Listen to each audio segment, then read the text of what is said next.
বিয়ে মানেই আনন্দমহল, একগাদা কাজিনদের নিয়ে হই হুল্লোড় মাতামাতি পরিবেশ। হইচই করে সবাই দল বেঁধে কালার মিলিয়ে শাড়ি পাঞ্জাবি পরার উচ্ছ্বাস, ঘন্টা লাগিয়ে মন মতো সাজা, নতুন নতুন বিয়াই বিয়াইন পাওয়া, দুলাভাইকে নিয়ে জম্পেশ আনন্দ করা। উফ, অসংখ্য মুহূর্তগুলো এক্ষুনি মায়ার চোখে ভাসছে। আর ভাসবে নাই বা কেন? মায়ার বড় অপুর বিয়ে বলে কথা। কেউ ভাবতে পারছেন কতটা খুশিতে ভাসছে মায়া? মনের আনন্দে হাওয়ায় ভেসে যাচ্ছে বলে মায়ার তো এক্ষুনি ক্লাস করতে মন চাচ্ছে না, অমনোযোগী হয়ে পড়ছে। এখন কি এক অবস্থা! আসলে কাল বিকেলে মায়ার আম্মু ফোন করে জানালো মায়ার বড় আপু মুক্তা ইসলামের বিয়ে। সেই জন্য আরিফ কাল রাতের ট্রেনেই বাড়িতে গেল, কারণ ছেলেপক্ষ নাকি ইতোমধ্যে মায়ার আপুকে পছন্দ করে গেছে। তাই এখন তাড়াহুড়ো করে সবাই আজকে বিয়ের ডেট ফিক্সড করতে চাচ্ছে।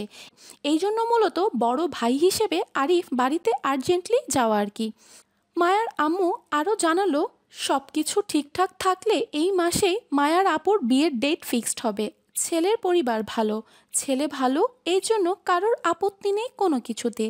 বিয়ের কথাটা শুনে মায়া আর জুইতেও পারে না, এক্ষুনি উড়ে চলে যায় বাড়িতে। কিন্তু মায়ার আব্বুর কড়া নিষেধ, পড়ালেখা ছেড়ে ক্লাস মিস দিয়ে কোনোভাবেই বাড়িতে যাওয়া চলবে না। যেতে হলে অবশ্যই বিয়ের একদিন আগে যেতে হবে মায়াদের, আর নয়তো না। উফ, এত কড়াকড়ি নিষেধাজ্ঞা মানা যায় বলেন?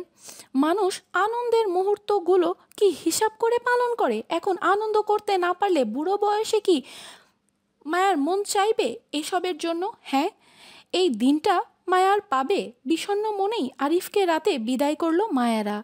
এদিকে মায়ার আপুর বিয়ের নিউজ পেয়ে আনন্দে মায়া স্বামী কথাটা ভুলে গেল। তাকে যে মায়ার খোঁজা মিশন বাকি সেটাও স্থগিত রাখলো। আজকাল হাফেজ সাহেবের নাম্বারে তো ভুলেও কল দেয় না। মনে মনে ঠিক করলো আপুর বিয়েটা শেষ হোক, তারপর না হয় নিজের হারিয়ে যাওয়া স্বামীকে পুরোদমে আবারও খুঁজবে। এখন থাক। হা হা হা। মায়ার আজও মনে পড়ে সেদিনকার কথাগুলো। মায়ার আপুর বিয়ের জন্য স্বামীকে খুঁজবে না বলে থাক কথাটার চিন্তা ভাবনাটা ছিল মায়ার জন্য চরম ভুল। এজন্য মায়া অনেক পরে জানতে পেরেছিল মায়ার এই থাক কথাটার ভিত্তি ধরেই অনেকেই কতটা হেনস্থ হতে হয়েছিল। অবশ্য এর কুফল হিসাবে মায়াও ছাড় পায়নি। কতটা ভুক্তভোগী হয়েছিল সে কথা মনে পড়লে আজও আফসোস হয়। মায়াকে কত কিছুই না সহ্য করতে হয়েছিল এই ব্যাপারে, সেটা একমাত্র মায়াই জানে। উফ, কি এক ঘাড়তেরা মানুষ! না মুখে কিছু বলবে, আর না মায়াকে সহজে ছাড় দিবে। কেন কিছু মন মতো না হলে মায়ের সাথে ঘাড়তেরামি শুরু করবে যতক্ষণ না পর্যন্ত তার মন মতো হচ্ছে সব কিছু।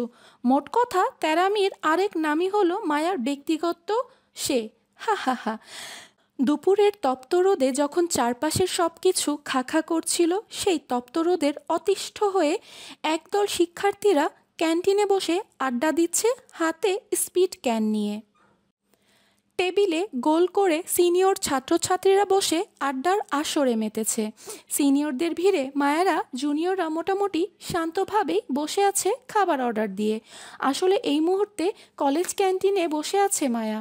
মায়ার সাথে একই টেবিলে জুই, শ্রেয়া আর নাদিয়া বসা। নাদিয়া মায়াদের নতুন ফ্রেন্ড। কিছুদিন হলো সে মায়াদের সাথে উঠা বসা করছে। মেয়েটি খুব ভালো, ওর সঙ্গ মায়াদের অনেক হাসায়, তার জন্য হুট করেই ফ্রেন্ড বানিয়ে ফেলা। মায়াদের এখন টিফিন টাইম চলছে। বর্তমান সময় 12:45। টিফিন টাইম শেষ 1:30। মায়াদের হাতে আরও 45 মিনিট সময় আছে বলেই সবাই কলেজ ক্যান্টিনে বসে যে যেটা পারছে অর্ডার করে খাচ্ছে। মায়াও খাবে, তবে সেটা মায়ার টিফিন বক্সের আনা নুডলস হবে। বাকিরা সবাই সিঙ্গারা, সমুচা, ঠান্ডা বা কোল্ড কফি অর্ডার করেছে নিজেদের জন্য। মায়া বাসা থেকে টিফিন নিয়ে আসার প্রধান কারণই হলো নিজের পকেট খরচ জমাচ্ছে স্বামীকে খোঁজার জন্য। এই জন্য গাড়ি ভাড়া ছাড়া বাড়তি 1 টাকাও খরচ করে না এদিক সেদিক। কিন্তু জুই কোনো টিফিন বক্স বহন করে না, কারণ ওর পকেটের খরচ টাকা সবটাই ক্যান্টিনে বসে খরচ করে। তবে ও একা নিজের জন্য কোনো কিছু অর্ডার করে না, মায়ার জন্য সমান সমান অর্ডার দেয় সব কিছু। ঠান্ডা অর্ডার করলে 2টো করবে, কোল্ড কফি অর্ডার করলে 2টো করবে, আবার সিঙ্গারা অর্ডার করলেও মায়ার জন্য সমান সমান করে অর্ডার করবে। এই জন্য মূলত মায়া নিজের পকেটের টাকা বাঁচিয়ে রাখতে পারে। বড় বোন থাকলে এই একটা সুবিধা নেওয়া যায় ওদের থেকে। হোক জুই মায়ার 6 মাসের বড়, তাতে কি, বড় বোনের দায়িত্ব পালন করতে বিন্দুমাত্র পিছুপা হয় না ও। খাবার অর্ডার করেই সবাই বসেছিল। মায়াও আশেপাশে একটু তাকিয়ে ব্যাগ থেকে টিফিন বক্সটা বের করে টেবিলের ওপর রাখতে শ্রেয়া মায়ার হাত থেকে টিফিন বক্সটা কেড়ে নিজের কাছে নিতে নিতে বলল, আজ কি এনেছিস তুই? মায়া কি বলার আগেই জুই বলল, নুডলস বানিয়েছিলাম সকালে। দেখ না, চামচ দে তো। মায়া ব্যাগ খুললে এক্সট্রা 4টা চামচ বের করলো, কারণ রোজকার কাণ্ড এটা। মায়ার একার টিফিন বক্স 4জনে ভাগ করে খায়। মায়া চামচ বের করে 3জনকে 3টে দিয়ে নিজের জন্য একটা রাখলো।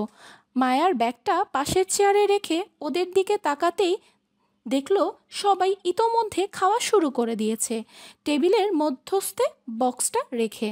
মায়া সেখান থেকে 1 চামচ নিয়ে মুখে তুলতেই নাদিয়া নুডলস খেতে খেতে বলল, মায়া কাল পিঠে বানিয়ে আনিস তো টিফিন বক্স করে।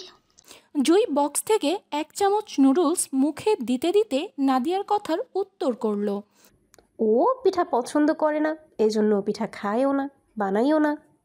জুইয়ের কথায় আহাজারি করে বলে উঠল শ্রেয়া, কি সর্বনাশ!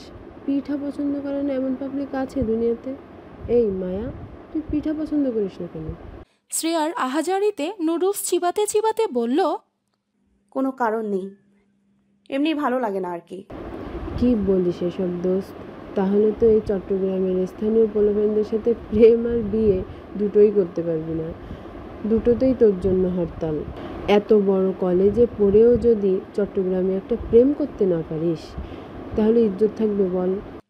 শ্রেয়ার কথায় নাদিয়াও সম্মতি জানায়, কথাগুলো বলল, কারণ দুজনই চট্টগ্রামের স্থানীয় বাসিন্দা। তবে জুই খানিকটা আপত্তি করে নাদিয়ার কথার উত্তরে বলল, পিঠার সাথে প্রেম বিয়ের কি সম্পর্ক ওর? জুইয়ের কথায় মায়া সহমত প্রকাশ করলো না, বরং চুপ থেকে নাদিয়ার কথার মানে খানিকটা বুঝতে পারল। কারণ মায়া নিজের নানুর বাড়িও এই চট্টগ্রামে, এই জন্য মায়া জানে চট্টগ্রামের কালচার কেমন। এরা যে কতটা সমাজবাদী মানুষ সেটা আর না বললাম। এখানে স্থানীয় মানুষদের ভাড়াটিয়ারা জমিদার বলে সম্বোধন করে। অহংকার তাদের রক্তের শিরায় শিরায় ধার্য। শ্রেয়া নুডলস চিবোতে চিবোতে জুইয়ের কথার উত্তরে বলে, হুম, পিঠার সাথে মায়ার কোনো সম্পর্ক নাই থাকতে পারে, তবে পিঠার সাথে এই চট্টগ্রামবাসীর গভীর সম্পর্ক রয়েছে, বুঝলি? চট্টগ্রামের এমন কোনো পাবলিক খুঁজে পাবি না তুই যারা পিঠা পছন্দ করে না। এমনকি চট্টগ্রামের বিশেষ রীতি হলো তারা মেহমানদারিতেও সর্বপ্রথম তোকে পিঠার নাস্তা দিবে বিভিন্ন রকমের। এখানে তুই যত বেশি পিঠার আইটেম বানিয়ে মেহমানদারি করতে পারবি, তুই তত বেশি সমাদরের লোক হবি। অন্যান্য এলাকার মানুষ শখের বসে বা মন চাইলে মাসে বা বছরের বা পিঠার সিজনে পিঠা বানিয়ে তারা খেতে স্বাচ্ছন্দ্য বোধ করে, কিন্তু এই চট্টগ্রামের মানুষদের বাসায় তুই অতি 12 মাস পিঠার উৎসব পাবি। সকালে বা বিকালের নাস্তায় মাসটিবি পিঠা থাকবে। মোট কথা, এলাকার ছেলেদের বউদের অবশ্যই পিঠা বানানোর মতো বড় গুণ থাকতে হবে, নয়তো শ্বশুরবাড়ির মানুষের খোঁটা ফ্রিতে শুনবে যে তোমরা সমাজ বোঝো না। আর যদি তুই চিন্তা করিস যে এখানকার ছেলেদের সাথে প্রেম করবি, তাহলেও তোকে পিঠার বিভিন্ন নাস্তা বানানোর মতো পারদর্শিতা হতে হবে, কারণ এরা 2 দিন পর পর তোর কাছে পিঠা খাওয়ার আবদার রাখবে। এজন্য বলছিলাম, যদি চট্টগ্রামে প্রেম বা বিয়ে করার মতো ইচ্ছা থাকে, তাহলে অবশ্যই পিঠা বানানোর মতো বড় গুণ অবশ্যই থাকতে হবে, মাস্ট। শ্রেয়ার দীর্ঘ কথার ইতি টানতেই মায়া মাছি তাড়ানোর মতো বাতাস করলো মুখের সামনে। বেশ কনফিডেন্স নিয়ে বলে, তাহলে তুই নিশ্চিত থাক, এই শহরের মানুষের সাথে আমার কিছুই হবে না। কারণ আমার বিয়ে করার হলে অবশ্যই আমাদের এলাকায় কাউকে দেখে করব। আমি হলাম কামচোর মানুষ। পিঠা বানানোর জন্য এত বড় রিস্ক কখনোই আমি নিতে পারবো না দোস্ত। তাছাড়া ধ্রাম শব্দে টেবিল সহ নুডলসের বাটি ছিটকে পড়ল মায়ার গায়ে। চেয়ার সহ তৎক্ষণাৎ উল্টে পড়ল ফ্লোরে। মায়ার কোমরের ওপর পড়ল কাঠের টেবিল। আহত হলো বেশ। ব্যথায় যখন কুকড়িয়ে উঠল তখন কেউ একজন মায়াকে পুনরায় ব্যথা দিয়ে মায়ার হাতের ওপর পড়ল রক্তাক্ত অবস্থায়।